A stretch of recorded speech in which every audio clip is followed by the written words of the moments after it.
Hello, Awesome Soul here, and welcome back to some more Robocraft news. This time around, we have some great information out of Mark's Twitter. He's been on a little tweeting spree as of late, and we have news on 3 major things coming to the game. The first of which is that the next update is well in the works, and finally replacing weapon energy to CPU with something better. All weapons will be usable at all CPU ranges. This is something we've kind of known already. However, I'm reporting on this because he has kind of gone back and forth on this idea as to how exactly he's going to remove the whole weapon energy problem in the game. So what it seems like is he's still sticking with the whole damage boost system, because he goes on to reply to someone saying that, well, forcing everybody to be at 2000 CPU isn't really providing freedom. More diversity can come from more CPUs being viable, and I couldn't agree anymore. Now, I've ranted ad nauseum on this topic before, so I won't really continue on from there. However, if you do want to listen to this topic some more, just check out some of my slightly older videos. Next up, from yesterday, he says that he is putting the finishing touches on a new CRF, aka the Community Robot Factory, or the Bot Factory, or the place where you buy the robots. CRF related dev jam. You're going to like this one, with not just a regular happy face, but a huge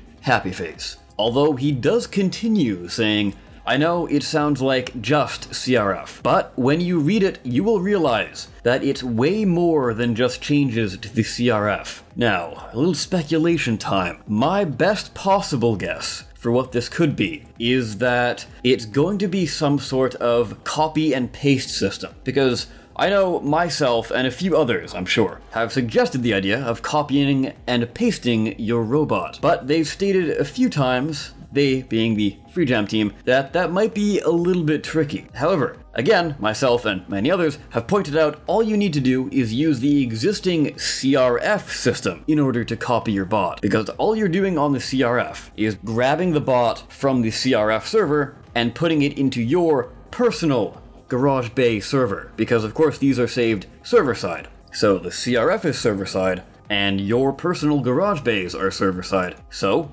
why not do the exact same method? All you do is click copy your bot, and then it will copy your bot into a new Garage Bay. It's the exact same method as clicking the purchase robot button, and then that puts it into a new Garage Bay. So hopefully that's kind of what they're getting at, because I don't really know what else they could get at. If you have any ideas, or anything to speculate on, go ahead and drop that down below. Or, for all I know, the dev jam could be out already, and this is kind of pointless to speculate on. Of course though, while I'm doing the video, it's not out yet.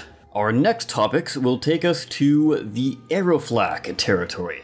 Ah yes, the Aeroflak, the hotly debated topic within the community as of late. And I know, by first-hand experience, why exactly that is. If you remember a few videos back, there was some gameplay of myself in the Tailwind, where I was facing off against a Aeroflak flyer. So this is kind of what he's getting at here. I'll just read it out for you. Mark states, Aeroflak should only work when on the ground, in my opinion.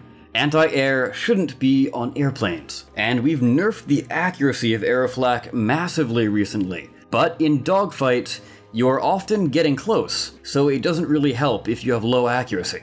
That's obviously due to the fact that it has the proximity detonation. But for those of you who do quite like using Aeroflak, not to worry. He continues on by replying to somebody with, no, I want it to be great against air from the ground, but not work when shot from the air. Keyword being not work. So how exactly is the whole not work thing, well, going to work?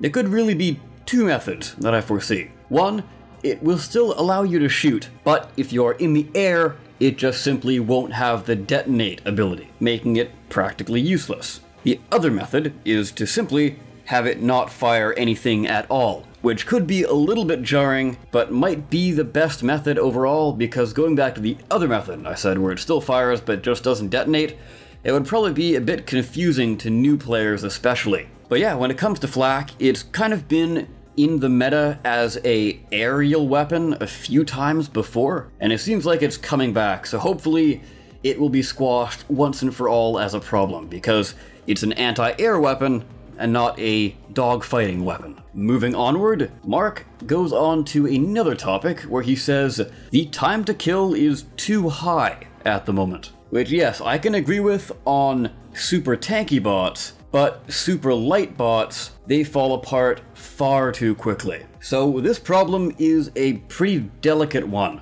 which honestly I think might actually be solved with the addition of the damage buff feature, because this update kind of has been split up into 3 parts almost. Originally, if you remember a while back, Mark was stating that he kind of wanted to have all of this together, but then he spread it apart to gather feedback individually. Out of all of the parts we have, we've got the armor boost, we've got the speed boost, and we don't have the damage boost, which is a pretty important one in my books to balance out the armor boost. But hey, I guess we'll just have to wait and see. Hopefully, fingers crossed, it won't be a further nerf to sprinter legs, because they still need some massive buffs in my opinion. Now, we come to what you probably saw in the thumbnail of the video, and this is something that's kind of been talked about somewhat quietly in the background for a little while now, and that is the custom map making tools. Although it's not exactly an in-game thing, it's more of a Unity engine thing. So if you know how to use Unity, you can go ahead and make your own maps, as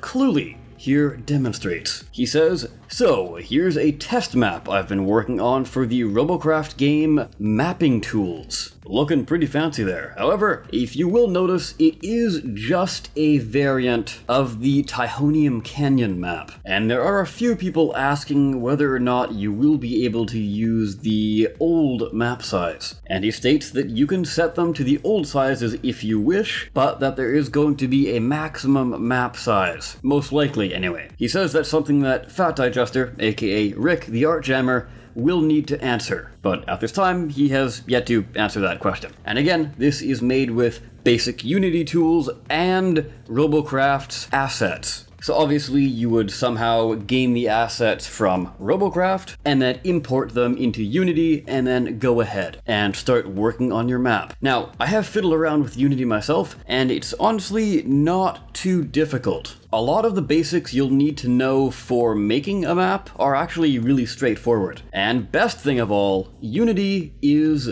free to download and free to use. So I'm sure this is far from the last time we've heard about this. Hopefully we'll get something a lot more official very soon. Anyways guys, I of course have been the Awesome Soul. Let me know what you think of today's video and of the topics covered within. Thank you so very much for watching. I will see you next time. Take care.